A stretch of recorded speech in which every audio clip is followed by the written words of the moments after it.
राम राम, जय हिंद।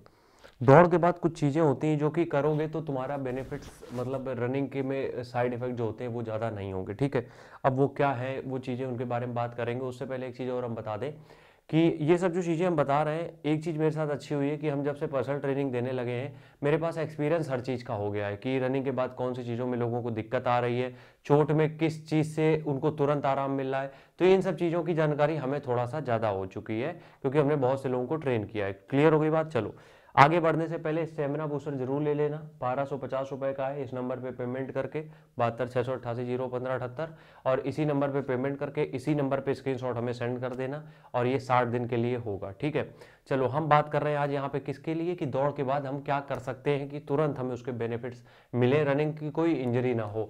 देखो ये एक्सपीरियंस के तौर पर हम बता रहे हैं और जो भी हम वर्कआउट बता रहे हैं वो सब डिस्क्रिप्शन में तुम्हें मिल जाएंगे, मतलब नीचे लिंक दिए गए हैं। ठीक है, सबसे पहली चीज होती है पोस्ट वर्कआउट स्ट्रेच। ध्यान से समझना मेरी बात, बार बार कह रहे हैं, पढ़ाई से ज्यादा एक्सपीरियंस की बात हम बता रहे हैं। मेरे पास लगभग अगर 100 लड़कों को हमने ट्रेन किया है, मान लो लड़कों को नहीं सिर्फ लड़कियों को भी, उनमें से 70 या 80 मान के चलो, 70 भी नहीं 80 ऐसे आते हैं जो दौड़ के बाद किसी भी तरीके की कोई स्ट्रेचिंग नहीं करते और उसके बाद उनको होती है इंजरी। तो इस बात का ध्यान रखना, अगर रनिंग स्टार्ट करी है तुमने, मतलब आज से तुमने दौड़ना चालू किया है और दौड़ने के मतलब जैसे ही तुमने दौड़ना चालू किया है उसके बाद अगर तुम्हें ये लग रहा है, जैसे तुमने दौड़ना चालू किया उसके बाद तुम्हें लग रहा है कि यार वार्म अप तो किया नहीं दौड़ के पहले, कोई दिक्कत नहीं है। दौड़ के पहले वार्म अप नहीं किया, कोई दिक्कत नहीं है, कोई चोट नहीं लगेगी, कोई कुछ नहीं होगा। बस करना क्या, रनिंग जब स्टार्ट कर रहा तो जो 100 मीटर 200 मीटर है वो थोड़ा स्लो दौड़ना, उसके बाद स्पीड बढ़ा दोगे, बॉडी रिदम में आ जाती है। लेकिन दिक्कत वहां पे होती है जब आप मसल आपकी पूरी खिंच चुकी तनाव में है, उनको रिलैक्स नहीं कर रहे हो। और मसल अगर थोड़ा सा भी मतलब जो टाइट नहीं हो जाती मसल, अगर वो टाइट बनी रही तो यकीन मानो इंजरी ये दे देगा जरूर, 100% मान के चलो। ठीक है, तो सबसे पहला तो यही है कि पोस्ट वर्कआउट स्ट्रेचिंग बहुत जरूरी है। इसके लिए हमने वीडियो बहुत बेहतरीन बनाया है, डिस्क्रिप्शन में पड़ा, उसमें हमने 10 मिनट की स्ट्रेचिंग का वीडियो है मेरी वो, और 10 मिनट में तुम पूरी बॉडी को बेहतरीन स्ट्रेच कर लोगे। ठीक है, तो वो देख लेना जाके। दूसरी चीज क्या है पोस्ट वर्कआउट, दूसरी चीज है फ्यूलिंग अप, मतलब कि अपनी बॉडी में जो अपना डिहाइड्रेशन हुआ है, ठीक है, बॉडी को जो डिहाइड्रेशन हुआ है, बॉडी जो डिहाइड्रेट हुई है उसको पहले फुलफिल करना है, मतलब रिप्लेनिश करना है। अब उसके लिए क्या करना है, देखो गर्मियों का तो कोई ज़्यादा दिक्कत नहीं है, इतना पसीना नहीं निकलता है, लेकिन फिर भी हम बता दे रहे हैं कि कम से कम 250 ml पानी तो हमें अगले 20 मिनट में चाहिए होगा। जैसे ही रनिंग खत्म हो रही है अगले 20 मिनट में 250 ml पानी।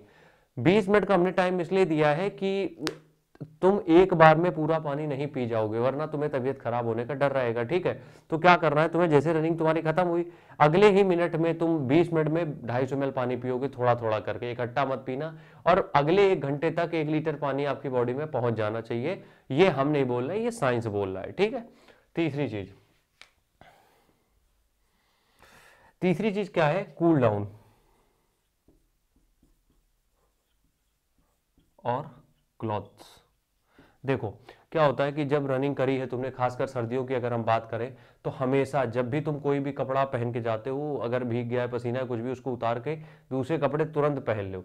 क्योंकि क्या होता है, ये जो फ्रिक्शन ऑफ टाइम होता है ना, मतलब एकदम बिल्कुल जरा से टाइम में ठंडी लगती है और उस ठंडी के लगने से इतनी प्रॉब्लम होगी बॉडी में कि झेल नहीं पाओगे तुम। तो इसलिए वो जो टाइम ड्यूरेशन है जितना कम है उसमें तुम तुरंत सबसे पहले कपड़े पहन लो अपने और आराम से चीजें थोड़ा सा हैंडल कर लो। ठीक है, तो ये चीजें करनी है। और कूल डाउन, कूल डाउन का मतलब ये होता है कुछ नहीं करना है, नॉर्मल अगर मैदान पे हो जमीन पे लेट के थोड़ी देर लेटे रहो, स्ट्रेचिंग करने के बाद बॉडी का टेम्परेचर थोड़ा मेंटेन होता है और साथ ही साथ थोड़ा ब्लड फ्लो नॉर्मल होता है। तो ये सारी चीजें नॉर्मल करने के लिए कूल डाउन जरूरी है। हम जो चीजें बता रहे हैं ना, इनको अगर करोगे तो इससे होगा यार ये कि मतलब तुम्हें किसी भी तरीके की कोई दिक्कत नहीं होगी, इस चीज की हम गारंटी देते हैं। ठीक है, उसके बाद क्या करना है, चौथी चीज, इंजरी, चोट। अब देखो अगर तुमने रनिंग स्टार्ट करी है तो जाहिर सी बात है चोट तो लगेगी ही लगेगी। तो हर दिन पर डे, मतलब जब भी तुम्हारी रनिंग खत्म हुई तुम्हें लग रहा है कि इस चीज में दर्द हो रहा है, तुम्हें लग रहा है कि इस चीज में दर्द हो रहा है, जैसे कि कुछ लोगों को हमने देखा है वो जैसे ही रनिंग खत्म होती है उनको समझ में आ जाता है कि हमारे आज घुटनों में भयंकर पेन हो रहा है। तो अगर घुटनों में पेन हो रहा है उसके लिए ट्रीटमेंट उसी दिन करना है। अगर एंकल में पेन हो रहा है उसका ट्रीटमेंट उसी दिन करना है, क्योंकि क्या होता है कि देखो कुछ चोट होती है, चोट नहीं कहेंगे, कुछ प्रॉब्लम होती है, दर्द होते हैं, वो थोड़ी देर के लिए होते चले जाते हैं, लेकिन कुछ चोट होती है जो लंबे समय तक बनी रहती है। तो उन चोट से पाने के लिए तुम्हें क्या करना पड़ेगा, तुम्हें उस समय के लिए उस चोट का निवारण तुरंत करना पड़ेगा। ठीक है, अगली बात ये हो गई। आखिरी बात अगर हम यहाँ पे तुमसे कहें तो अगर तुम्हें रेस बढ़िया चाहिए तो आखिरी में जैसे ही रेस खत्म होती है अनुलोम विलोम चालू कर दो।